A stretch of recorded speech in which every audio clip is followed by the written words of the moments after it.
Welcome to Quick Solution. In this video I'm going to show you how to appear offline on Instagram. So if you don't want any Instagram users to know if you are online or to see your activity status, I'm going to show you how you can turn that off.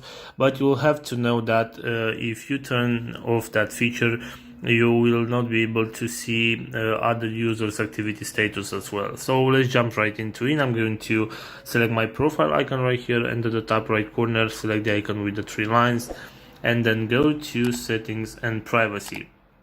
So right here, as you can see, we have a bunch of different options that we can choose from, but I'm going to use the search bar right here and select for the activity status. So you'll have to choose this option right here, show activity status, and as you can see, in my case this option is already turned off. And if you toggle on this option, the other users would be able to see your activity status if you're online or no on Instagram.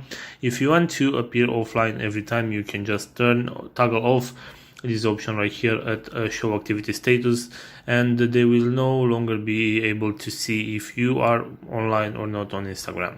So this is all for today, guys. I hope you enjoyed this video. If you did, don't forget to like and subscribe to the channel for more videos like this one.